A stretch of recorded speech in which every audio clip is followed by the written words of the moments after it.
All right. Hello, Done it. everybody.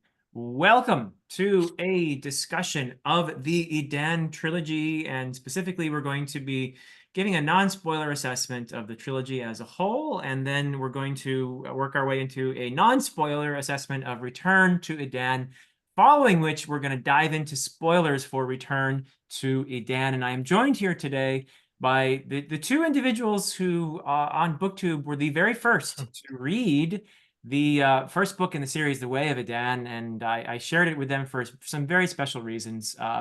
Feel that Ed and Will here, the Brothers Gwynne, are uniquely suited to understand what I was trying to achieve in this trilogy because of their wonderful father and how they were raised reading the right books, in my opinion, and just a lot of great common inspirations that we have. So I'm really pleased to be joined here today. And let me just say hello to you two. Hello, Ed. How are you doing? Very well, Philip. Thank you for having us on the channel. It's amazing to reconnect and talk about your wonderful works. And yes, Dad definitely did try and raise us well. If we hadn't read the Chronicles of Prydain, we would have not been allowed dinner. So it was a necessity. That's good parenting. Good Yeah, parenting. I agree. So, and Will, it is so good to see you. How are you? Oh yeah, thanks so much for having us on. Mention the first chat that we had about the Way of Edan. That has been a highlight of our booktube experience, hasn't it, Ed? And yeah, I'm sure today is going to be as well, talking about the end. Yes, yeah, Correct. this is a kind of a full circle moment for me because we have some videos, a non-spoiler discussion of The Way of Edan, and you guys had me over on your channel. We have a spoiler discussion of The Way of Edan. So we've had a few chats here, but this is the end. So I'm really excited to hear what you guys have to say. And there will be, of course, a link in the description to the Brothers Gwynne. Will also has his own channel as well. I'll put We're a going to link mention that. too. We don't talk about that. It's But greedy having two, isn't it? Oh, greedy, yeah. yeah. Sorry, Ed. Oh, well, to me, the more of you two on YouTube, the better. So we just love it all. But yes, let's start with our non-spoiler thoughts on the Edan trilogy, and I'm just going to go in order of birth here. So Ed, you get to go first. The wisest. Well, the Adan trilogy is one of my favorites for many reasons. And when I first read The Way of Edan, I thought that I had the similar feeling of Lord of the Rings meets David Gemmell.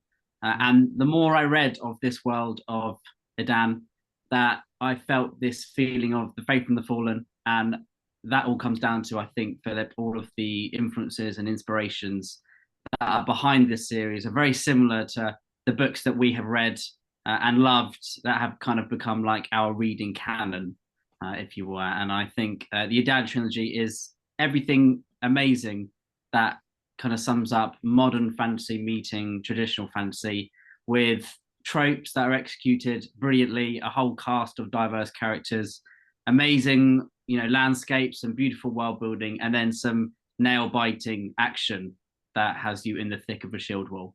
So yeah, it's one of my favorite trilogies for a reason. Oh, thank you. Yeah, anytime a Gwynne brother compares the Edan trilogy to Papa Gwyn's books is like the highest possible compliment for me. So thank you so much. Appreciate it. And Will, your thoughts on the trilogy as a whole? Well, I think Ed nailed it on the head there. That, as you said before, we were raised by Papa Gwyn on many of those kind of traditional classic fantasy series like Prydain, a lot of Gemmell as well. And so we actually really just love those traditional fantasy series. But we also, of course, love kind of the modern fantasy take, kind of subverting those tropes, adding a fresh take to it. So it's a new reading experience every time.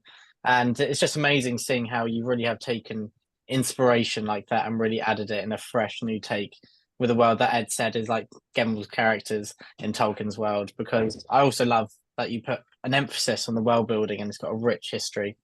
And obviously, we personally know how many years you've spent crafting this world and this series. And yeah, that is something that it 100% pays off. You can definitely tell just there's depth hidden there. There's so much more to discover as well, which just makes it so easy to immerse yourself, which is always a key characteristic for me to love a series. Immersion is really up there. Immersion and characters are the two things for me. And yeah, we've got both in plenty in the series as a whole, and the Return to Edan. Oh, thank you so much. Yeah, one of the things I really enjoyed was creating the world, and it was something I spent a lot of time doing before I even started even knowing what the story would be. I wanted there to be a world for the story first, so I drew a map and wrote out a history and tried to imagine what the various religions of this world would be like and that sort of thing. So yeah, it was really a fun process for me to create a world that could feel lived in and hopefully immersive. So that it's a big part of.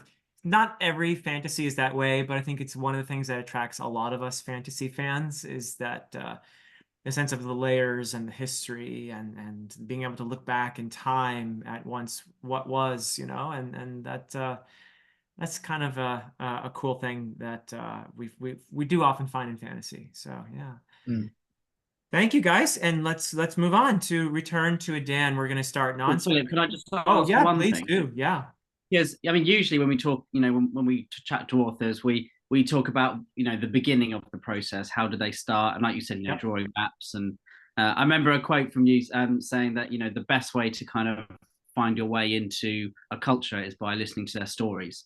So, starting from the beginning. But I was thinking when you got to the end, because I love the way that you released all three books, almost back to back, within 3 months, 3 months, 3 months. Yep. And I love that. And when you got to the end of Return to Edan, when you finished those few pages, did you go back and then change anything in the first two books? Were you rewriting? Were you always thinking of more ways to kind of have foreshadowing, or was it you did the first book that was put away? That's a great question. And it's a sort of complicated answer because I wrote this series over so many years. I started in 2004 and ended up self-publishing the trilogy in 2023.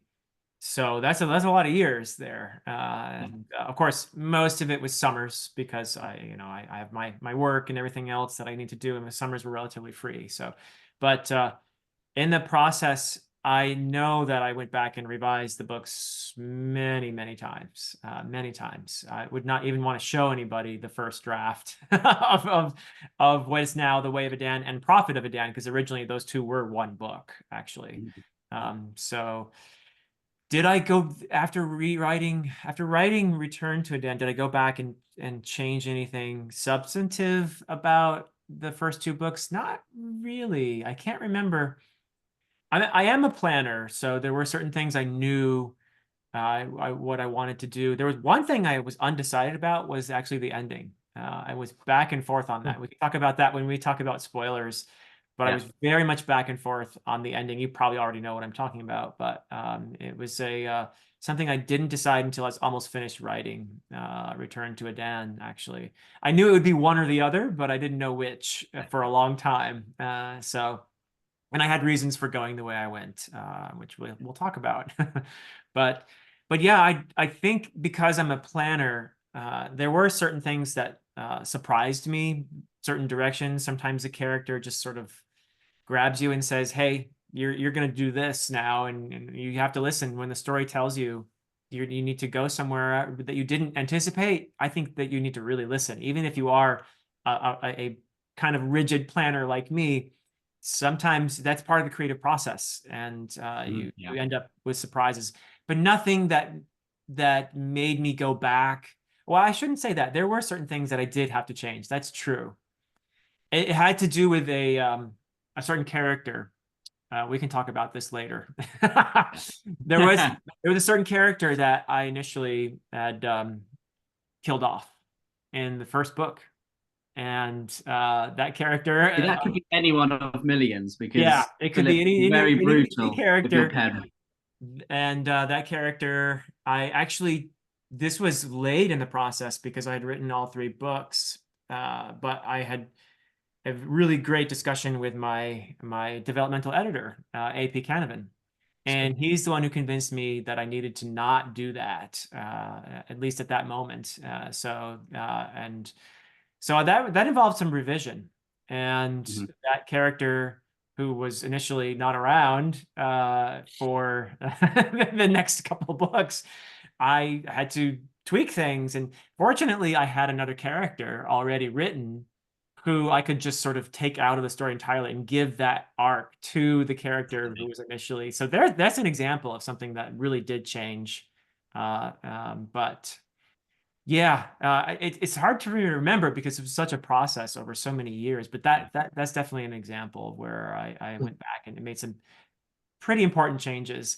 And it ended up being, I think, when we talk about Return to Edan, I think you'll agree that AP was right, that this character needed to be around for various reasons, but we'll get there. So yeah. I mean, are you glad that you wrote all three almost together? Because I know in trad publishing, they'll write the first book. Obviously, they've got deadlines, they've got to get it out, and not many people can get to the point in their career where they can take a break long enough, like Joe Abercrombie did with The Age of Madness, I believe, that he wrote all three together, and able to piece those things. And then you get to the end, and like you said, you realize there are some tweaks that you've got to make, and you wouldn't be able to do that if you'd published it. So are you happy it worked out like that? Very, very much so. Yeah, I believe that I would love to say that I planned it all out that way, but the truth is it worked out for me that way because just I was able to keep working on them because I thought originally I was going to go traditional publishing and it just didn't work out. I had a great agent and but this was not a time period, as you both probably know, although there are some wonderful exceptions, The Faithful and the Fallen, and your father's writing in general is epic fantasy. But it's not a time that is friendly, as friendly as formerly, I guess, to epic fantasy. So it just wasn't what publishers were looking for. And I just came to a point where I accepted that and thought, you know what, this worked out well because I've been able to all these years keep working, go back, change things, make them better. So I'm really happy actually in the end with how the story came out as a result of that prolonged process. But yeah, very happy actually. And if you're trying to make a living off of writing books, it's not going to work for you to work on it for almost 2 decades because you need to live and eat and all that. But if you have another means of supporting yourself and this is something you're doing out of passion, I think it's not a bad way to go if you think about the vision as a whole, the whole trilogy being this, complete and coherent story. To me, Return to Edan, reading that for some people, I hope that it actually changes the way you might see some things in the Way of Edan and in the Prophet of Edan. And that's a result of being able to go and work on them and make them cohesive that way. So yeah, so I'm really happy with how the process unfolded. It didn't happen the way I had originally hoped, but I think that's for the better for the story, really. So it's your vision, isn't it? It's it's not having all these different hands, having their own say. So it's whatever happened, that was it's been your vision. So that's the main thing, isn't it? Yeah, very much so. Although again, I had that agent who really did help me to improve the books, and my developmental editor, AP Canavan, who also really helped me to improve the books. So yeah. I'm very grateful to have had the opportunity. And you guys even gave me some feedback before The Way of Edan was published. So yeah. Shall we move on to? I do have one question, another one for you, bombarding you. Oh, please. No, I love it. No problem. Was the Edan Trilogy the first project you worked on, or had you dabbled with something else before and then moved on to the Edan Trilogy? I actually wrote a few short stories that never were published anywhere, and I'm glad that they weren't.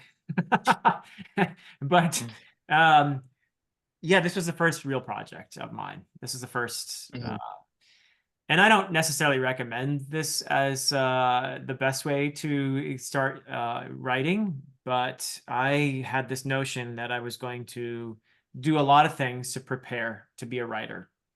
I always knew I wanted to be a writer since the age of about 12. That was what I thought I wanted to do with my life. But I was told by a writer early on, you need a day job because most people aren't going to be able to survive off of writing.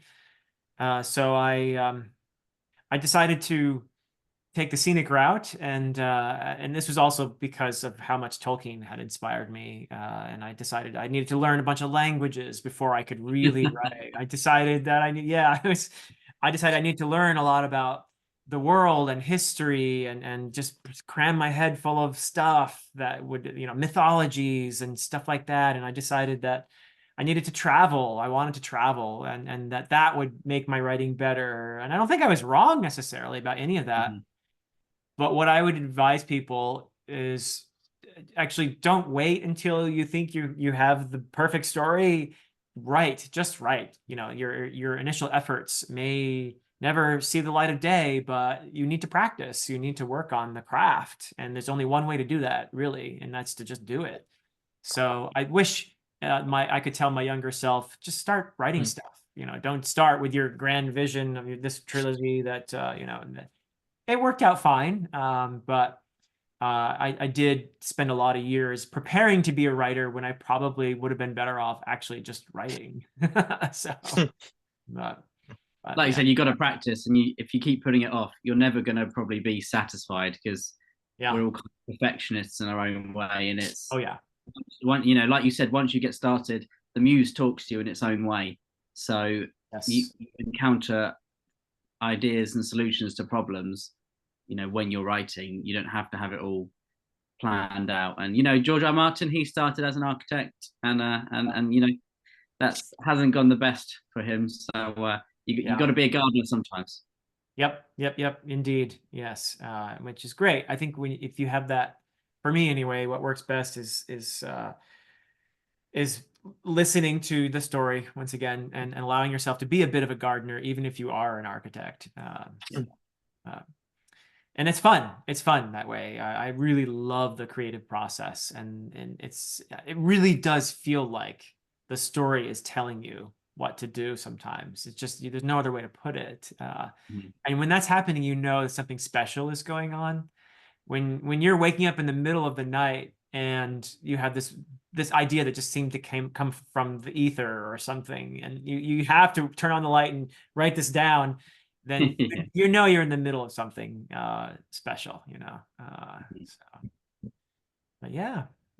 All right. Well, thank you for those By the way, anytime you want questions, I love them. So yeah. So Return to Adan. What are your non-spoiler first impressions of the third book? Ed, do you want to get us started? I think Return to Edan is my favorite Uh-huh. of the trilogy. I think each one gets better, and they all feel so different to each other, which is amazing. In a fantasy, in a historical fiction, we read a lot of historical fiction, and when you get a trilogy or a series, they can start to almost merge. They can feel a little bit samey. If I read Bernard Cornwell, they might become not quite templatey sometimes, but they can feel a little bit samey sometimes. And you manage to keep every single one fresh and add a new element, add a new culture, add a new trope, and I really really enjoyed that. And I think Return to Edan, you added a new character. You Mhm. have, I think, is it 10 POVs in Return to Edan? It might I be actually more, it haven't might be less. counted, but that's probably about right. Yeah. I think it's roughly 10. And there is a new favorite character of mine, Uh, um, whose name I believe comes from Welsh origin. So correct. yeah. And so Sarin was I think the standout for Yeah. this And that would book be a in word terms of. that's familiar to you, obviously, because in the Faithful and the Fallen, you have the Sarin Disglair, which is the bright star, Sarin meaning star in Welsh. Yeah, so you would have recognized that word. Yeah, Mhm. yeah, Yeah. Well, as soon as I saw Sarin's name, I was like, yes, love it. yeah. But no, I think having her come into play in this just brought a whole new element to Return to Edan. And it's not a small book; it's a pretty big book, isn't it? Yeah, it is. How many words was it in the end, Philip? 240,000. Oh, wow. Yeah. Yeah, it's a chunker. You could use it as a doorstop probably. And I love the way that I think within the first 200 pages, you rarely have the same POV twice. Yeah. And whenever you get to the end of each chapter, you're just like, oh, I really want to be back with this character. I need to see what happens. But then you see the next name, and you're so intrigued, and then you're just completely immersed. And I think Return to Edan, it had brilliant pacing, and the climax at the end was absolutely incredible. There's such a huge payoff, especially with the way that you ended book 2. Kind of, you know, the big bad almost is kind of missing, you know.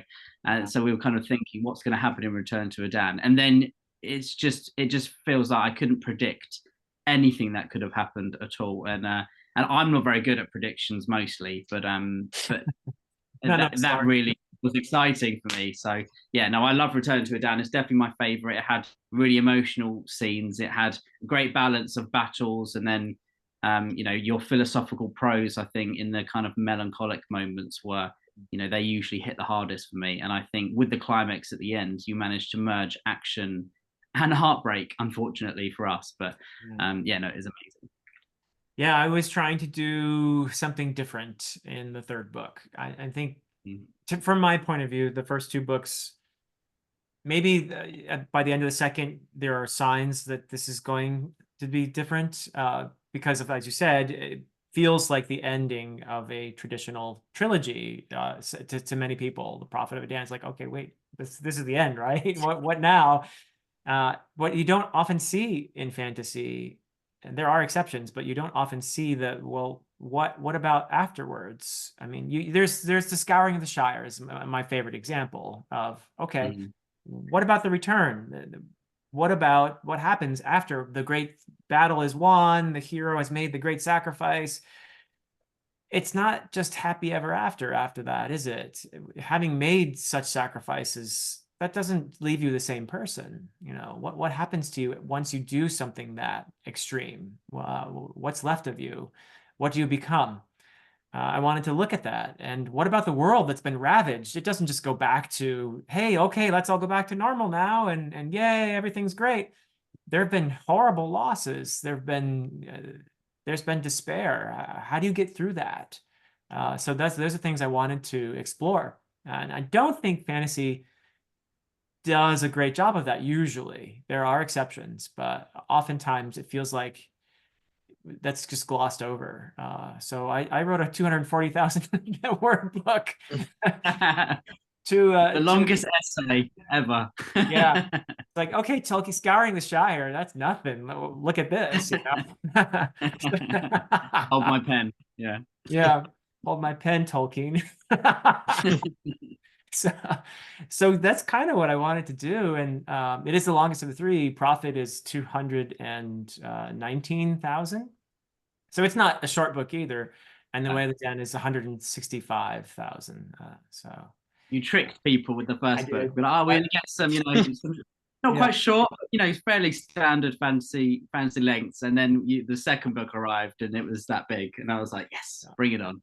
But I do think the second book, in some ways, at least for some people, reads faster than the first book, but because of the emphasis on the action. But I think Return to Edan reads the fastest of them all, because you've got all these different POVs, and it feels like all of these chess pieces are moving at the same time, and yeah, it doesn't hold around. It's great. Yeah, I was going to say, I'm actually very surprised how many words it is, because I just flew through this. It really does not feel like a book that is 240,000 words. So yeah, that is a surprise, because yeah, as you said, Ed, me and Ed have very similar thoughts about this. We've had a lot of chats about it. You really just do fly through it, and part of that, as you said, is the unpredictability, which leads on to, as has already been discussed, the Prophet of Edan encapsulates so much of what is expected in the finale of a fantasy series, and so it adds that layer of unpredictability in the Return to Edan. And I think that just really increases the reading experience, the speed, the pace, and not being able to predict anything. Ed said he's not very good at predictions, and I can attest to that. He's awful at them, but I also could not. He really is. It is a brilliant experience when I've read a book, I give it to him, and I hear his predictions, and it'd be a great different book, but it's a completely different one to what happens. But in this case, yeah, I also really could not predict what was going to happen. But I felt it was in the way. It's often what people say about Abercrombie. They have no idea what's going to happen because he subverts them, but he does it in a very satisfying way, because it is a risk surprising a reader that much, because they have their expectations, and they often have them for a reason, because it's what they'll find satisfying. But you definitely really achieved satisfaction as well. Yeah. Oh, thank you. I'm glad it worked out that way. To be very honest with you too, for whatever reasons, I was the most afraid of what people would think of the Return to Edan. It's like, are they just going to think this is just weird garbage, or is this going to work? And fortunately, it seems to have worked for most people. It seems to be the one where people feel that yes, indeed, this is something different, but it works, and I'm very glad about that because I think at least from my little perspective, I think I took more risks in Return to Edan by throwing in a brand new POV character, a very important character, by really having a pretty unconventional ending. I think arguably there's a point in Return to Edan where you think that's the ending, but then there's this whole other part again that really is the ending, and that was I had discussions with AP about this, and I just decided, you know what, I can't do it any other way. This is how I have to do it, and this is the vision. This part of the story has been talking to me for a long time, and I just have to be true to that. And fortunately, it seems to have actually connected with some people. So yeah. Oh yeah, definitely. And we've been very lucky to be privy to Papa Gwynne's writing experience, obviously. Yeah. And he has talked about how there is a great element of fear with the final book of a series, because once a series is done and finished, the ending is usually how it's remembered. It can make or break a series. Yeah. Even if people love the first few books, if the third one or final one falls a bit short, that is how people often remember it.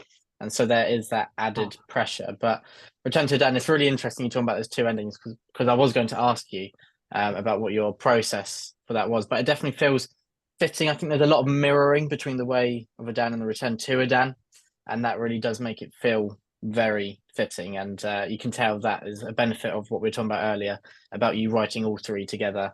And I imagine that is done very purposely. Yeah. In the end, I'd like to say that it was that way. Yeah. So, great. Are you two ready to move on to spoilers then? Well, I've got my blazer on.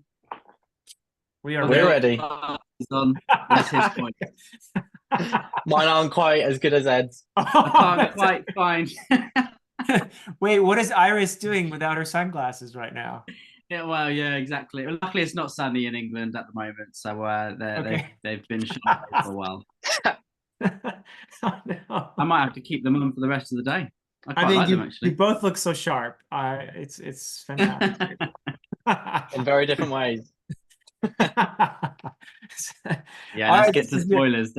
Spoilers, everyone. We are doing spoilers now for the entire trilogy because we are mainly focusing on Return to Edan, but it's anything could come up now. So if you haven't read the trilogy, this could be your time to leave. But thank you so much for watching up till now, and we'll see you guys some other point. But do check out, if you for some reason don't know about the Brothers Gwynne and Will's channel, link in the description. So. All right, guys, what do you want to start with for Return to Edan? Anything? I was going to say, anyone who is leaving now needs to pause the video, go binge read for the next 24 hours, and then return. That's our advice, isn't it, Ed? And if they do anything different, then it's just silly. It's their own fault. Yeah, they make a big mistake. Their loss. Get out Sage of there. advice. Come on. Sage advice. Yeah. I love it. All right, so here we go. Spoilers. So anything you want to start with? We can start with those questions about the ending or who I killed off or whatever you like. So what do we guys want to talk about? I think we've got to start. All right, Will, you go for it then. Come on. All right, sorry, thank you. I think it feels a bit fitting to talk about the beginning. A particularly favourite aspect of your books are the openings for me. They really draw me in, but each one is so different.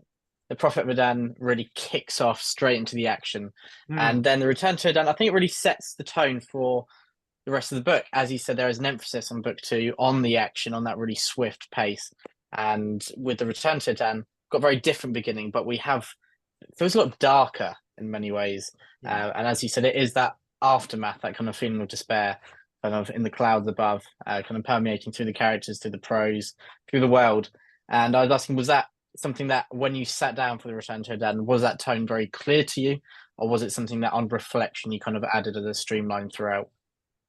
Yes, it was something I wanted to do, and there was that prologue with Dayraven, who has entirely lost his memories and encounters these people in an inn. I wanted to give a sense of, number one, his struggle, and number two, that there are kind of, this is a struggle between two visions essentially of humanity. And when he has that effect on the people of the inn, there's the POV there is the little boy, Oron, I think is what I named him. And he experiences a sensation of bliss and of forgetting all of his cares and woes, and just a sense of, wow, there is beauty in life, and it feels so wonderful. I feel like I'm flying. You know, this is the way that this child experienced that. And on the other hand, there was the older bully there, who was, you know, clearly not a nice person, and his experience with the Prophet of Edan walking in here and having this effect was decidedly not as pleasant. His experience was one of having his, as it were, his sins shown to him, the effects that he's been having on other people, and for having that sense of empathy almost forced on him in that moment. Here's what it feels like, what you've done to these people, and it doesn't feel good to him. And he breaks down in a fit of almost madness seeming, but it's actually a point of clarity in his life, where he's been forced to see outside himself. And these are the two, I guess. This was an ongoing thought of mine. The question is humanity actually worth saving? Are we redeemable? Given the state of the world we're in, and what we've done to each other, not just today, but throughout history, are we actually a redeemable species, or are we doomed? And this is the struggle that's going on inside Dayraven that I wanted to sort of set up from the beginning. And the elf's answer to that question is, there is no other creature in this world that is causing so much suffering as human beings. And the world and human beings would be better off if they were just not here, if we were to subsume them into the fabric of the universe where they belong. You know, this is a kind of a cancer on the world. Humanity is. Dayraven's the person who's still in there, you know, somewhere, even though he can't remember who he is. The thing he's holding on to is, no, humanity is capable of beauty. Humanity is capable of empathy. We are capable of love and making meaning out of life that way. And that's the struggle that's going on really throughout the entire book. And it is a kind of a dark question, I suppose, to ponder, but one I think that is worth looking at. But that is where Dayraven's real heroism is to me, is his insistence, his assertion. We are capable of empathy. We are capable of love. We are capable of beauty and compassion. So yeah, that's what and that leads into Dayraven's kind of one step away from Paul Atreides. I think in that regard, you know, Yeah. he just goes the other way. You know, Paul's more like, you know, we're not here to take part, we're here to take over. And then, you know, Dayraven's feeling those same feelings, but then just goes the other way, which I absolutely love for his character. And I think it really suits his character, considering where he started off in the Way of Edan. And there's this kind of like paradoxical nature of enlightenment, you know, if you will. Yeah. And I think you show both of those natures within Dayraven brilliantly. I think it's all the more powerful because it's coming of age story, beginning of the series, and you feel that extra attachment to characters, I think, or at least I do personally, when you follow them through that growth and kind of becoming a new person, really. And so it's even more powerful seeing Dayraven in this kind of conflict that so much rides on it, especially after the journey of the Prophet of Edan as well. Yeah, I sometimes hear from people, and people experience characters differently, but I actually kind of like it when people say, I didn't really care about Dayraven, but when I got to return to Edan, suddenly I realized, oh, I actually do care. And this character is kind of cool, actually, and I really love where this went. I kind of perversely like that when people say I didn't care about your main character at all, but actually I did care. And that I hope. I mean, there are all kinds of chosen ones in fantasy and in the science fiction that is really fantasy, like Dune, or Star Wars or whatever. And I think a chosen one is the hardest character to write because yeah, you've got to come at it from either a fresh perspective or just something else. No one likes Harry Potter. Let's be real. None of us really like him, do we? We like Ron and we like Hermione and everyone else, but he's essential. That's a bold statement, Ed. But then the other end, no one likes Frodo, really. If you look at look at people's opinions, he's their least favorite out of the Fellowship. He's my favorite personally. But maybe it's because I watched the films when I was very young and I just, I felt like Frodo was my best friend. So maybe that's just me being strange. But so a chosen one is so difficult to write. And I think that's one thing that Dad did, I think, well with the Faith in the Fallen, that, by wrath. Yeah, you're in love with with Corban and all of his friends around him, and there's I think with Dayraven, very different position to Corban, even though he's still the chosen one and a lot rests on his shoulders, but Dayraven is a lot more solitary, and he's he's got, I think, all these pressures on him, being almost saving civilization. It's like he's seen the light at the end of the tunnel and he has to get there. Otherwise, it's going to be dark forever for everyone, and it's a big thing to tackle from a writer's perspective, and from a reader's perspective. I think you did the right thing with showing us him, like Will said, the coming of age, as he's growing, and then we're shocked at the end of Prophet of Edan with what he's capable of, because it feels like he came out of nowhere because of the elf shard. It's not like he was born to this, or he's this ancient king's son or anything like that. He walked into the forest and this elf shard, this elf's got him, which your elf takes are pretty dark, Philip. These elves are nasty. I get what they're saying. We all get what they're saying. They aren't pointy-eared Legolasses for sure. Yeah. Yeah.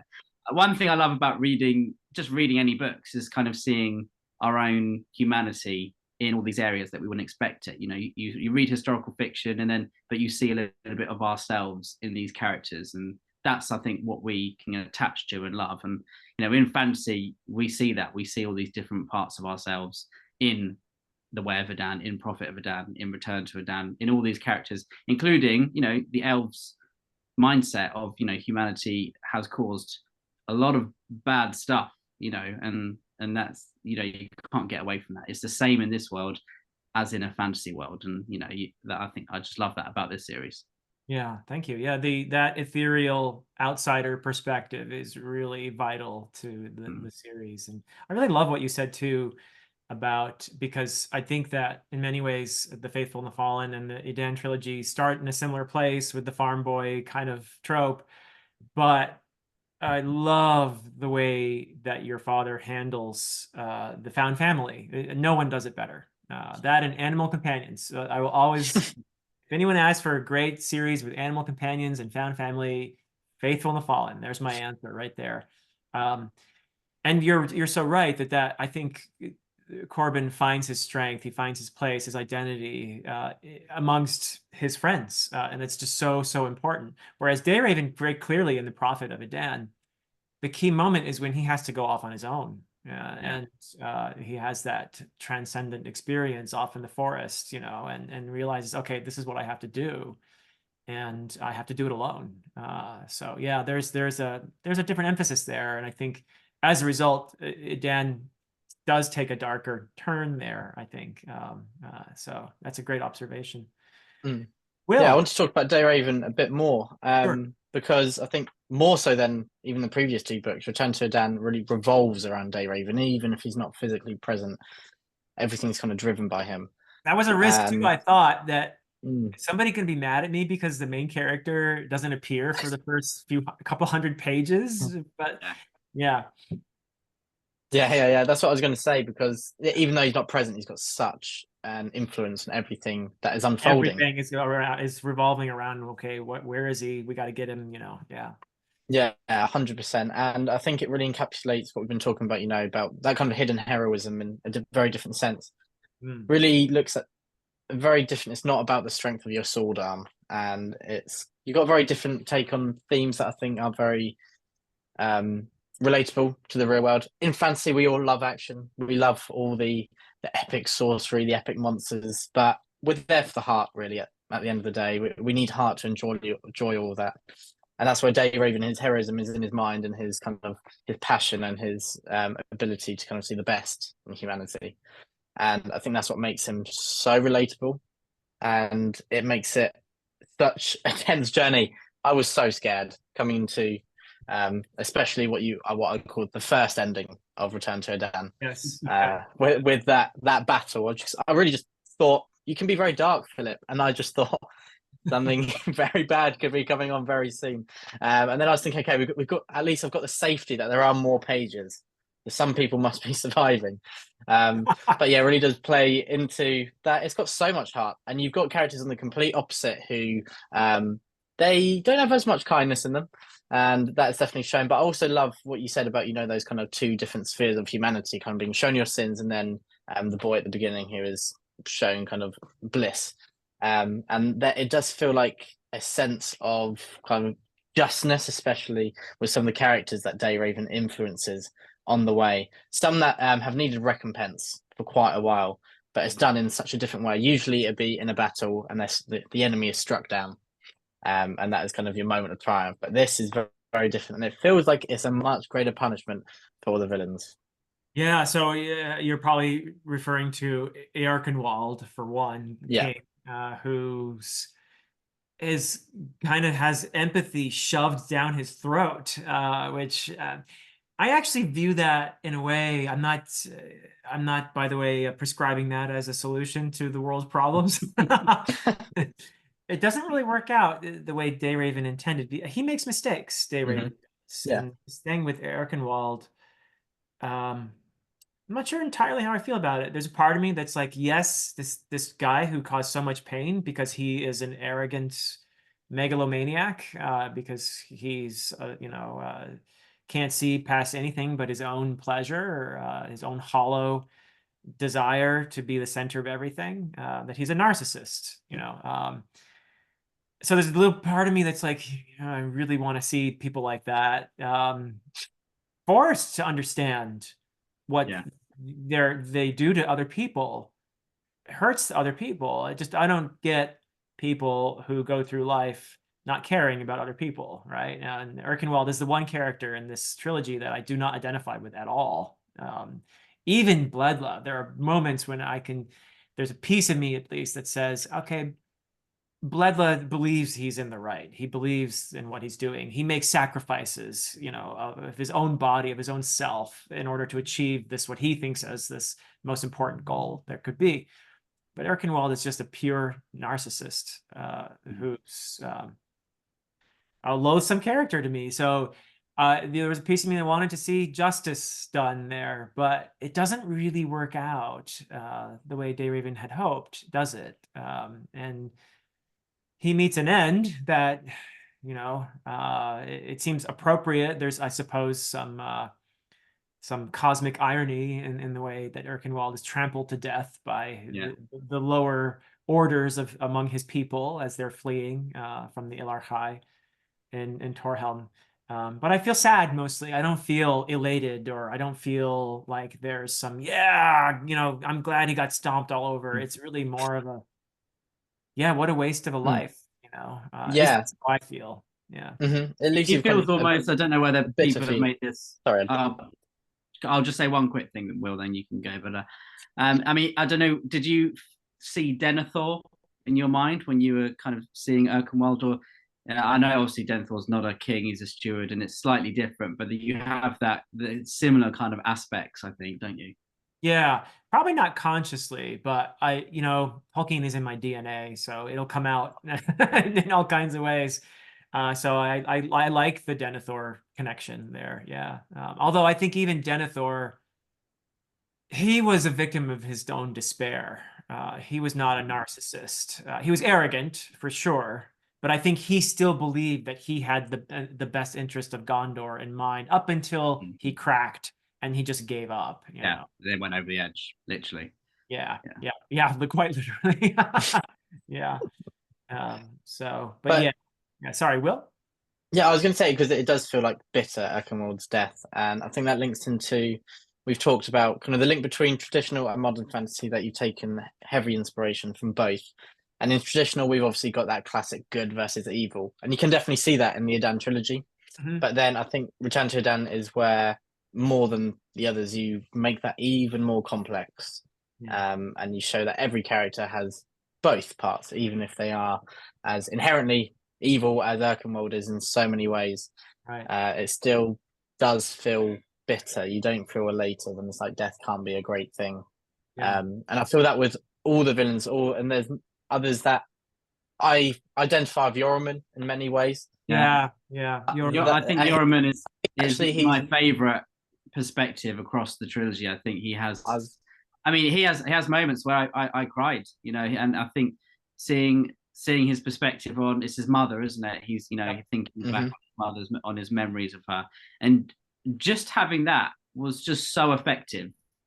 You know, whenever I'm writing now, I'm trying to think of, you know, ways of connecting things, and that, having the reader able to connect with someone, you know, he's not a nice person, Yoraman, and he's got some pretty horrific ideas. But for me to connect to him on an emotional level, to that level, it just is a testament to, you know, the skill you have, Philip. And it wasn't a one-off. You know, there were multiple moments, and I think Return to Edan was particularly sad for Yoraman's moments, and you just feel the whole spectrum. You feel disgust, you feel empathy, you feel sadness, and all of these things with Yoraman, as like Will said, lots of the villains as well. So yeah, that's great. Yeah, Yoraman is also one of my favorite characters, and I think that's because the dramatic irony. From afar, you can see he's completely in the wrong, but from his own perspective, you can also see how he is still going along this path, and he has got what you could call good reasons in many ways.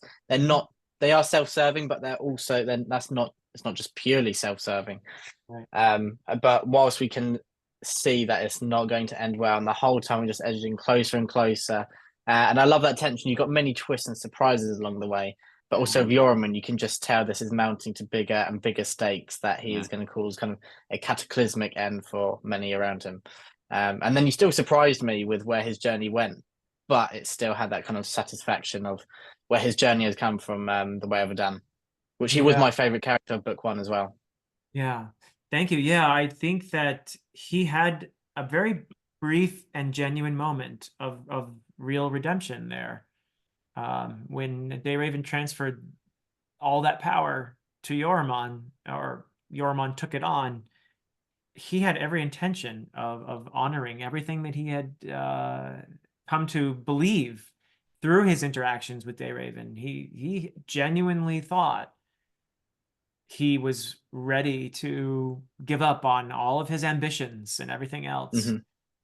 There's probably a piece of himself, though, somewhere in there that was waiting, you know, and I think that's very human, that we have these great resolutions. You know, this year I'm going to exercise and I'm going to be in great shape. And there's this little voice somewhere hidden in there. No, I'm not.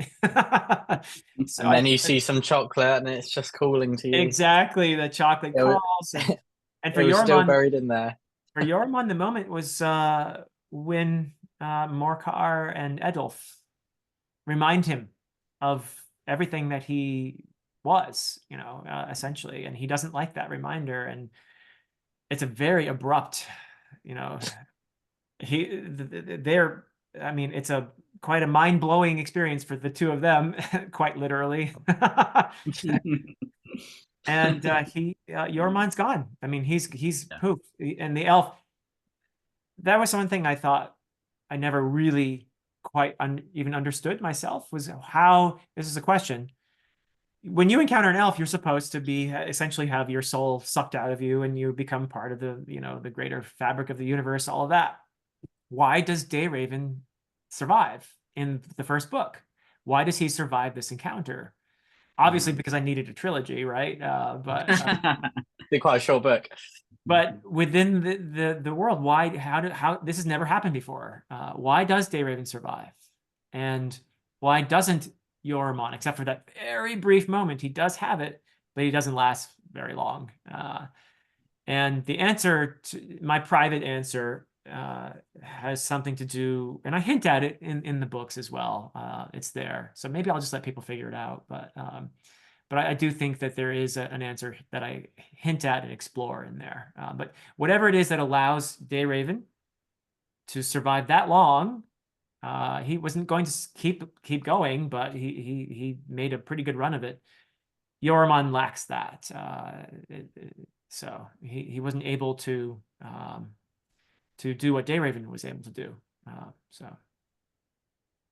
But I do that he's a character that I really do see a lot of myself in sometimes, is Yoramon. And I'm really glad that that's how you've experienced this character, because I feel very conflicted about this character as well. He's terrible, he's arrogant, he's exploitative, but there's some real pain there, and there are some motives that I think maybe all of us have moments when we wish we could be immortal, when we wish that the pain of mortality could be taken away. That's pretty relatable, I think. So, yeah. And you also see how those he surrounds himself with, who, like Morcar, he despises himself, but he sees them as tools to use. For the greater good. That's something we hear so many times in so many series. For the greater good, and the kind of the moral question, the utilitarian kind of philosophy of that. Are we like Batman? We won't do any wrong. But then when he leaves the Joker alive, it does result in more deaths, doesn't it? And so is Batman morally right for that? And then that's transferred to this and Yoraman and the way that he looks at people around him. Yeah. And then of course he has his moment when he's not really Yoramon anymore, but when the Ilarchai are about to take over, and out comes Yoramon, and Schooled thinks, okay, I'm gonna get this jerk. And wait, I had no idea how that was going to be resolved with the Ilarchai, and then Yoraman walks out, and my mind was blown. Yeah, that was a moment that came out of nowhere for me too. I was like, what am I going to do here? Yoramon just or the elf Yoramon or whatever kind of walks out of there, and boom, answered it for you. Yeah. It's incredibly cinematic. I could see that on the big screen there, and that lots of people gasping in the cinema. Yeah, it was incredibly cinematic. Yeah. And then I had an army of elf zombies on my hands. So another question. Yeah, quite a terrifying prospect, isn't it? But yeah, it is, really. It is, indeed. I mean, I took out a lot of the so I had trolls and aglaks and pukas and dragons in the first couple books. The third book really is much more humanity, and even in the first books, I really tried to explore the idea that, well, actually, they're not monsters. We're really the monsters here, So there's a whole chapter there in Way of Edan called "In the Monster's Clutches," and it's the chapter where Daeraven encounters the Aglak in the swamp. But the monster's not the Aglak in that chapter. He ends up having an interview with Bledla later on in the chapter. So that's kind of where I was trying to go with that. I think that's a good choice. The book 3, along with the elves mindset, is all about humanity. And I mean, humanity can use animals for bad, and animals and monsters, but creatures are just kind of used at humanity's whim. But I think it's a really good decision you made to have it as humanity the focus in the third book. But no, I really like considering how humans are the darker ones out of everything. It's that's the kind of best, I think, part of the Witcher series, how it considers. That's something I saw, and I've only read the short stories, but it's there. Yeah, absolutely. Yeah, that's something I absolutely love, and I see it a lot in horror, and I've talked about it a lot with Stephen King, with Carrie, and also Let the Right One In. I've talked about how the humans are the real monsters, even though you've got technically monsters there, but it's used to kind of show the monstrosity of humanity. But you often don't see it. It's very surprising, I find, that you don't really see that in fantasy, even though you have all these creatures. And it's something that I've talked about for years I want to see more of, and it was amazing to see that realized with the Edan trilogy. All right. Cool. All right. Well, any other spoilery stuff you want to talk about in I think Return? we've got to talk Oh, about Sarin, haven't we? The star of the show. The star, literally. Yeah. I mean, I loved immediately seeing Saren's perspective, seeing her associate with people in her village, and it felt a little bit like Korban, hanging out with his friends at the beach and all that kind of stuff. And I think I loved seeing. I mean, we had a comment on our channel once saying that me and Will only love books about war, and we don't love war, but I love seeing how humans react to it and how they overcome circumstances and the heroic nature of people, no matter how sharp your sword is, no matter who you are. It's if like in the Faith and the Fallen, if you're scared but you still carry on, that's courage. Courage isn't it isn't not feeling fear, but it's feeling fear and doing the best with that. And I absolutely love the way that you wrote Sarin and you saw war from a completely different perspective. You've got people who are, Day Raven's almost a godlike figure, and you've got that perspective, and then you've got go all the way to Sarin, who's dealing with family issues and dealing with war on such a minute scale, but it plays such a big part in her life. And I was considering how Sarin's life would be very similar to so many people in this land, and not many people would have been able to get as far as Sarin. And I love Sarin's journey, who she meets on the way, and obviously Sarin is on the front cover, singing, and I just absolutely loved that moment. But I think she definitely for me was probably my favorite part of Return to Edan, just seeing her mindset, seeing these continent changing events play out, but from her perspective, was fantastic. Yeah, we've talked about the despair, haven't we? But we've said that heart is what makes us love a book, really. And she really does add the heart, because I again think it hits home your message. Heroism isn't in the strength of your sword arm; it's in the heart and the mind. And Sarin is a really brilliant example of that. She's not a warrior, but she inspires people around her. And it's like the accidental hero, which I love in film, books, everything, that they seem normal, and then when the circumstances are forced upon them, they do become a hero. And then that's just heartwarming, because it's a message that everyone around us, we might not know, they may be heroes as well. People have it in them to be a hero. And yeah, it really does add the heart, which I think when you've got a lot of despair, you definitely need that as well. So you see both sides. Yeah, you see her there on the cover, and there's a fire in front of her, which is that scene where she's singing, and Adan is trying to keep up with her with his heart fighting, and he's blown away, and Galdor and Gnorn and Orvandil are there, and the reactions are to her the beauty of her singing, but also they hear her pain and her suffering, and her experience in that singing. All of it just floods them, and it was one of my favorite moments, which is why I wanted it to be on the cover. And I do love her role so much. I think you both expressed it, and she's one of those examples where a character just takes you and says, I'm going to be way more important than you thought. And you're going to have to just follow me. So get ready, buddy. And I was like, okay, I'm a father. I have 2 daughters, and she's not based on either of them entirely, but when you have people you love who inspire certain perspectives, I think that helped me a lot to be a father of daughters, to write this character, perhaps. But yeah, it was a really I don't even remember how I thought about that whole beginning with her and swimming onto Crag Isle through that little narrow space, and then tying that into the ending, or near the ending, where she the dungeon, finds her way. And of course, that's rolled that. into the Bagsack narrative, where he actually escapes from that little narrow space out of the dungeon. So that's how they find out about it. It just sort of worked out, and I thought, wow, I'd love to say, wow, what a genius plan, but it just sort of happened. It felt like, and that her whole role in that, she told me where to go. It was like I was just trying to swim behind her and keep up.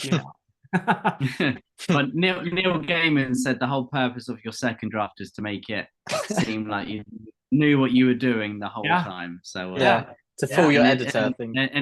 the symmetry was, but I love symmetry. You know, you can see there's so many things in the Way of Edan that play out in the Return to Edan, which is, you know, kind of harking back to that, and you've almost got a mirror, but it's yeah, it's just brilliant, and I love the way that you did that, you know, with swimming and getting into the dungeon, obviously meeting Bagsack as well. But going back to the music, as a musician, you know, that the music scene with her singing was absolutely amazing. You got it absolutely spot on, and I think people they have a real emotional connection to music, and it can really move them. And I love the way that you use music in a fantasy novel. You know, not many people would give it the time, and it's one of those reasons why I'm so glad that it is self-published, because, you know, you feel like maybe if you went a trad route, someone might think, you know, this holds the story up slightly. You know, if they didn't connect to it, they might, you know, that might be their feedback, you know, and say, let's move on.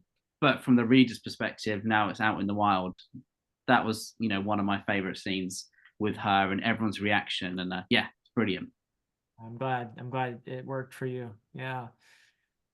Talking about the symmetry, it's not really a question. I just want to say I thought it was a stroke of genius to return to the mark at the end, where you had the huge ending, and then you got this other one, which is a big action sequence, but it's much smaller, and it's returning you to the mark, which is just so fitting for Raven to return there after everything that he's been through.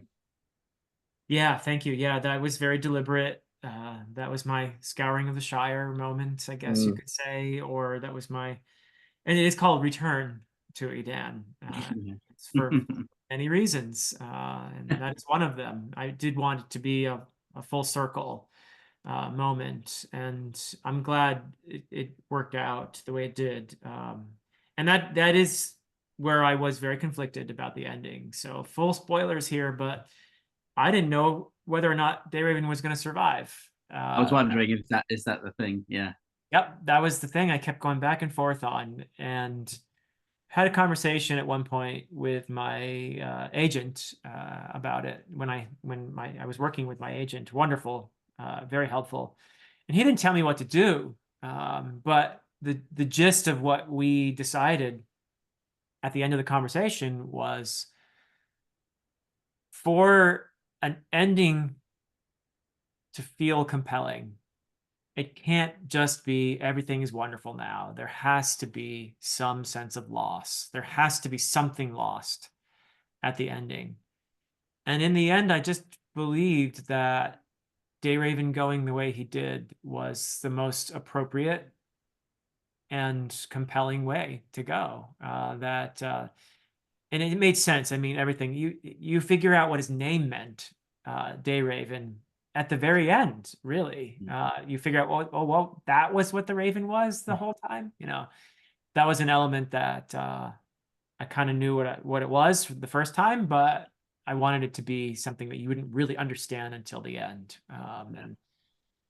So it just felt that this was right. It didn't make me happy necessarily to write the ending the way I did, but it felt right. And that's ultimately where I went with that. I think looking back on it, it feels inevitable that had to be his ending, really. You know, the top of this peak, that's where he ends up. And you know, it's heartbreaking for the reader, especially with his relationship with Sakara, and you know, the revelations afterwards as well.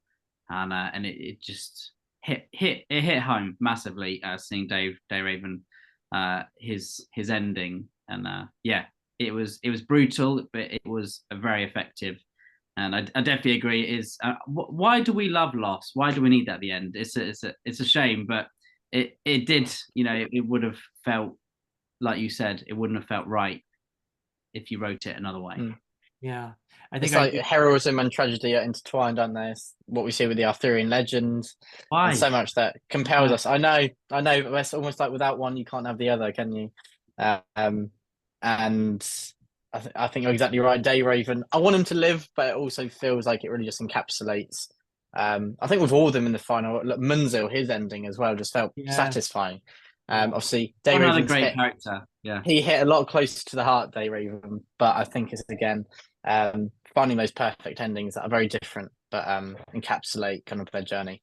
And it's going to make that reread of The Way of Edan incredibly, bittersweet. And I feel like Philip, with a reread of this series, it would, I would love it even more.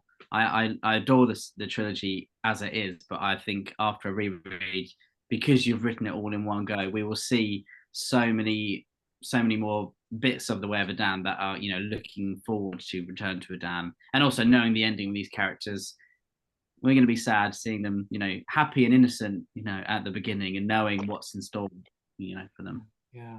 Yeah, no, I really appreciate you saying that, because I wanted, by design, to write a trilogy that would take on more meaning with a reread. So that, I hope, it's going to prove the case for some people. But yeah, the ending, the character who maybe gets me the most at the end is Sequara, actually.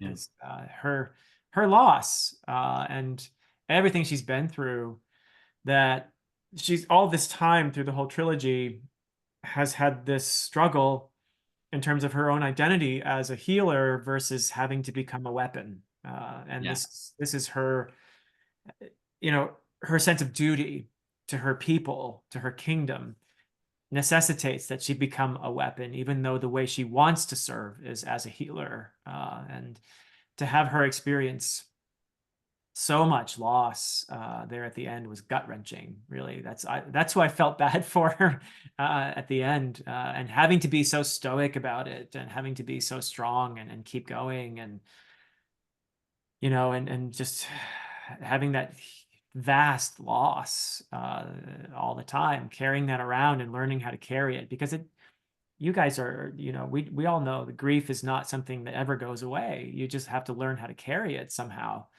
And that's what I see her doing, and being so heroic about it. Yeah. I love what you said about her, wanting to heal her, but she's being used as a weapon. It's kind of almost like nature versus nurture. And there's a brilliant character in Manda Scott's Boudica series called Ban. And he is Boudica's half brother, and he wants to be a warrior. He wants to be a Celtic warrior and, fight with Caradoc against the Romans. But he's got this calling to him to be a dreamer, which is an incredibly, well, it's basically a druid in their, their society.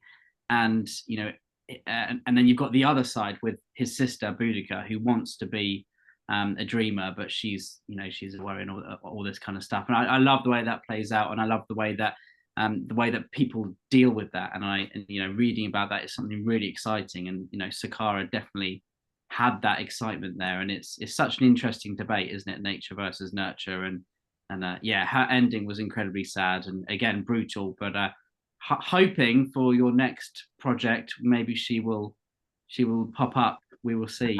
She might just. And there is a bit of hope there at the end as well, because of course there's some new life in her. That's quite evident at the end.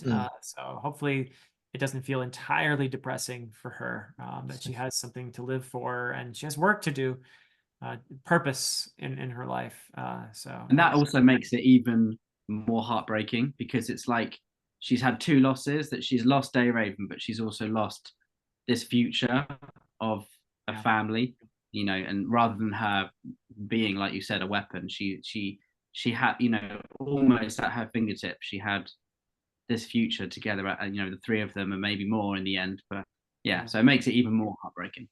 I suppose. So thanks, Philip. You really upset us. Sorry.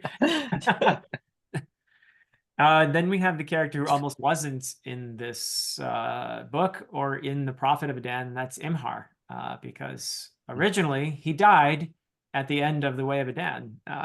Really? Philip for Wow, that really does. Anyone that does who likes surprise me. Imhar, you can thank AP for his existence in Prophet and Return. Thank you, AP.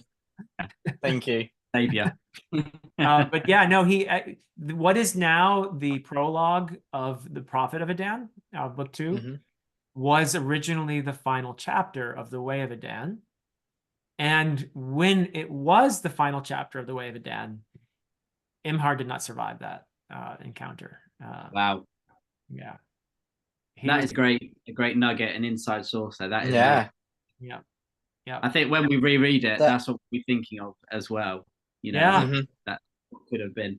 And you Yeah. know, these editors and agents do have some good ideas every so often, don't they? I mean, we'll say that in Dad's books, Faith and the Fallen, Matt Quinn was exactly the same. You know, Dad killed him off in book one, and then it was his Oh my editor, then goodness. his Yeah. now agent Julie Crisp, who said, "I think we should make him a POV for book two and the rest." And Wow. yeah, what a great What a decision! That decision. Yeah. and Oh you know, my he's goodness. probably the favorite character, the most popular, I think, in the Faith and the Fallen. Definitely So, one of my favorites. and Imhar, I know I've seen lots of reviews of the Edan trilogy, that Imhar is a particular favorite, and I think you know, lots of people want to see more of him, don't they? Which is Yeah. Mm. what a compliment! What a compliment! Yes, indeed. Yeah, and I'm especially glad that he was around for books 2 and 3 because of that final moment in Return to Edan when Sequara brings Sarin to Yeah. Imhar, her uncle. That moment didn't exist originally. So originally I had Sarin's brother survive, Mhm. and Imhar was not in the picture at all. And so the reunion was with Saren's brother. But I think AP was right in bringing back Imhar, and Imhar wants to find his sister, doesn't he? yeah, who is yeah. unfortunately, as we know, was killed by Erkenwald, essentially. But yeah, that originally was a very different moment, and I think it's much more impactful to have it be Imhar rather than Saren's brother, whom he seems like a nice chap, but we really don't know him that well. So Yeah, you'd only see the good of it from Sarah's point of view, wouldn't you? But now you see it from both Imhar and Seren, and readers love that, don't they? And it must have. What did that just click with you? You just thought this is how it is, and now I love much it. more appropriate, much more full circle, because that goes way back to the Way of Edan again, where But Dayraven, hey, you know what? yeah, he We're promises. gonna find your sister. Let's do this. So it's kind of like Dayraven is still present in that reunion, I feel. So yeah, but yeah, that was the one that's probably the single most radical change. I'd love to mention. Go ahead. Go ahead, Oh, Ed. you cut out, I think, Ed. It said Oh, did mention. I? It said my internet's going funny, but I'd love to mention Cert. Is it in Return to Edan or the Prophet of Edan? He catches a spear Prophet. in mid-flight. Prophet. Yeah. It's Prophet, isn't it? And when I read that, I was like, I love him. I love Cert. What a great character. I probably shouldn't say that, but I absolutely loved him. And yeah, that's again coming from. I guess it could be a fantastical moment, but I don't know, Philip, whether you got that from the Norse sagas. I believe Gunnar from the Jarl saga catches a spear, Correct. and it's also in Harald Kraki, which is my favorite saga. Yes. That's the most fantastical one, isn't it? From my opinion.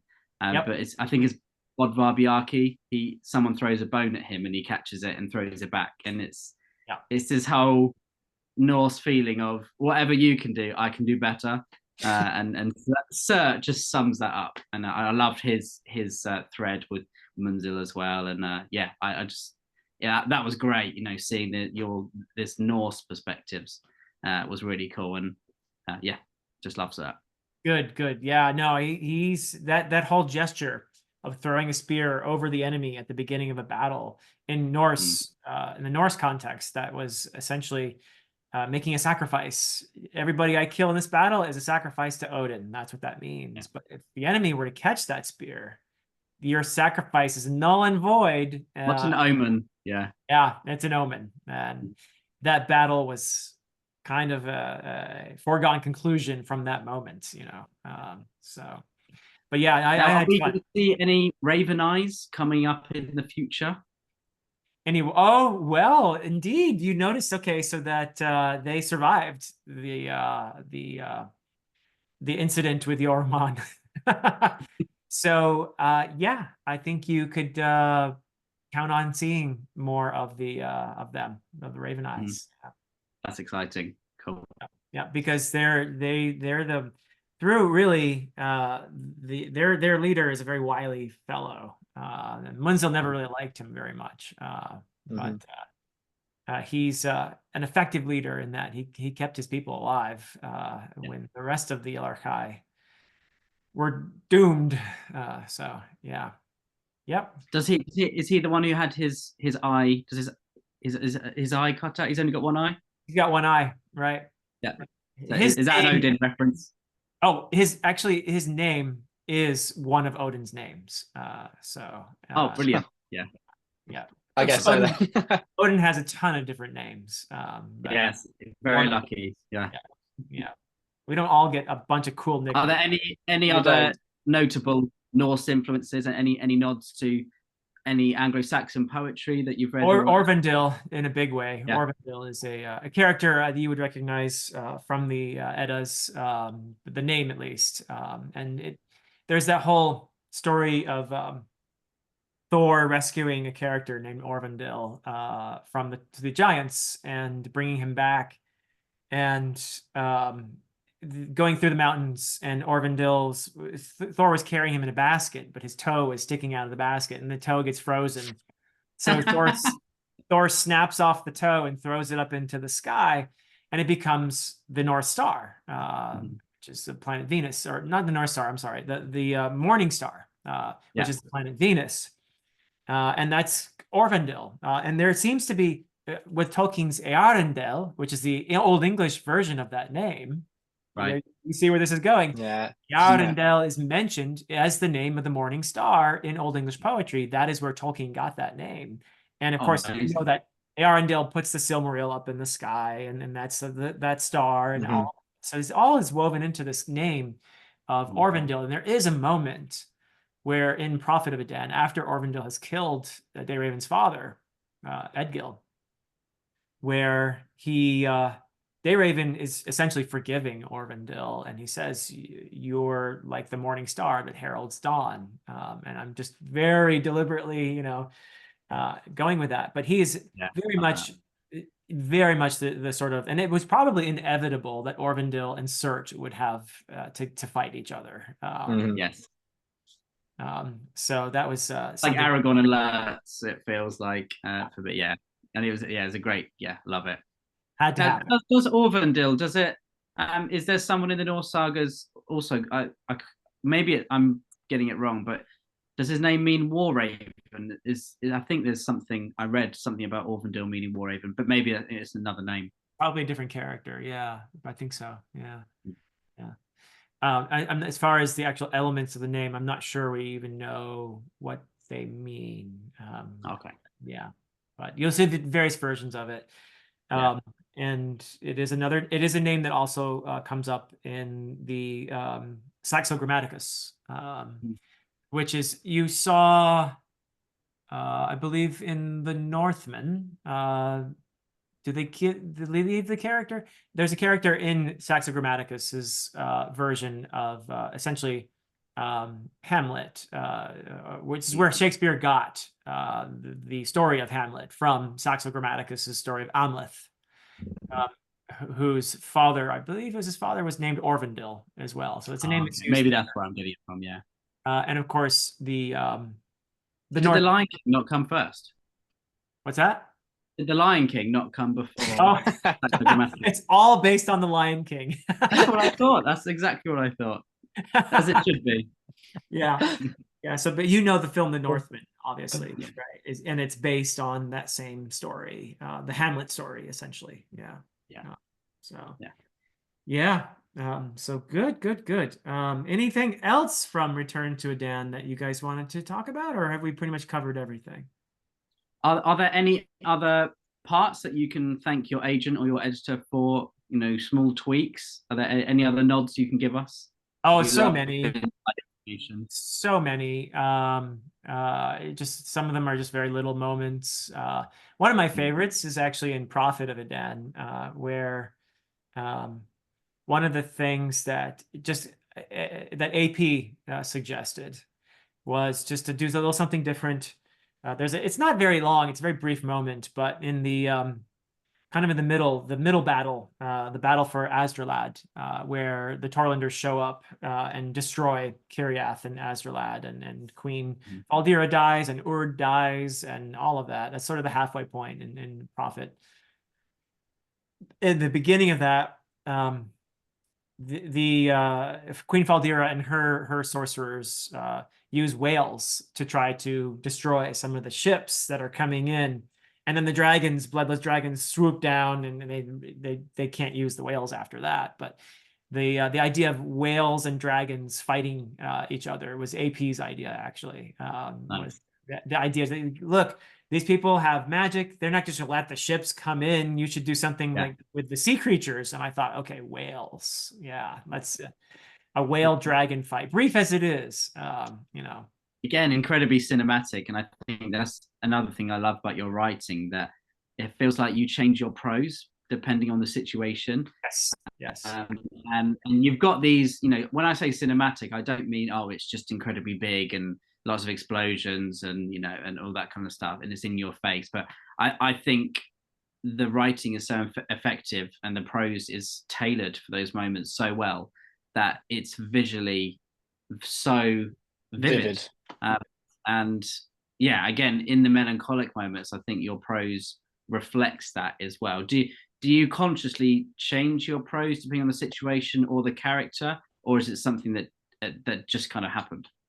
Yes, I do. It is very deliberate, and I'm glad it works. There are certain writers who are just I think we've talked about this before, you and I, the two of you and I, but Abercrombie is a great example of a writer who allows the narrative perspective to reflect the character, and he's the exhibit A of that. It's called internal focalization, is what that is. That's the term for it. Nice. Okay, cool. Yeah, internal focalization, and I try to do that to some degree. So I'm aware of the POV character, and sometimes I even allow that character's aura to bleed into the narrator. But yeah, I would say that I definitely am conscious of intense moments being more effectively conveyed in sometimes very choppy prose, and very short, bang, bang, bang, kind of, and I'm going for a certain effect there. And I'm very aware of sentence length and word usage, diction, during the more philosophical moments as well. I tend to let it become a little more, I don't know how to say it, actually. I think flowery is the wrong word here, but yes, I agree. Yeah, I allow it to become more introspective, and I think certain words facilitate that.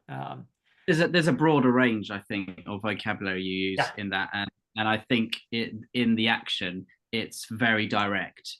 And I think with the melancholic moments and you know, your description of the lore and the landscape, it's still direct to a point, but you're allowing for not romanticism, but you're allowing yourself just to take another step into the world, which I really love. And you know, going back to you tailoring the POV voices, as the book I'm writing at the moment is just single POV, so that seems quite scary to me, having to change your POV. It must be a lot of work, having to tailor that each time you're writing. Do you find like you just slip into the voice really easily, or would you write a few chapters from one POV and then kind of shuffle them? Mostly I go chronologically. And I enjoy it. I really enjoy switching voices like that. There are a few exceptions, certain chapters that I wrote very late in the process. For example, the very first chapter where Sequara appears in The Way of Edan is one of the last chapters I wrote. Even after I wrote that after Return to Edan, even I think. So just realized, you know what, I think we need to meet her earlier, even though it's a few chapters again before she comes again, but I felt that was important to introduce her and her conflict, and get her perspective, and to signal to the reader, hey, this character is important. Maybe she's not going to be around for a little while, but she's going to be important. And you know that by the end of the Way of Edan, where every other chapter is a Sequara chapter toward the end of the Way of Edan. But yeah, she didn't appear initially until what is now, I think it's chapter 10 or so. Yeah. So yeah, and now she's chapter 2. But that was a very late chapter that I wrote long after everything else I wrote there. Yeah. And Prophet of Edan, the whole first half, I wrote. Initially, I had a 1-year time jump where, and it was one book, Way of Edan and Prophet of Edan, and I had the Way of Edan end, and then I had a 1-year time jump that started essentially where Azralad gets ruined. And Okay. all the stuff that happened before that, I wrote later on. Oh wow. To fill out Prophet of Edan as a complete book. And I thought, that is one thing that is not easy to handle, is the sort of the hero getting trained and having to, level up and learn how to use that thing that. So what I tried to do in Prophet there was to give a sense of, initially I just skipped it all over and said, okay, now he's learned how to use his stuff, and I found that less satisfying ultimately and decided, no, I need to write all this happening, but how do I do that without it being boring? And though I love that, so Prophet of Edan, the first half is really alternating between Dayraven's very personal, very introspective journey of learning to use this magic and the stuff that's going on elsewhere, and the stuff that's going on elsewhere is much more action oriented. And then it all comes together in the middle with the sacking of Azralad. So it's just a balance, isn't it? And I think you struck that balance really well, because never once did I think that was boring. And I love seeing, like you said, seeing the character level up, but because you just took half a book to do it, I think that was a good amount of time, especially considering your books are very long. Yeah, on the long side. In the nicest way possible, because I love a long book, and I'm so glad that your books are longer than the average fantasy tale, because we just get more of it. So that's good. Well, that's good. Thank you.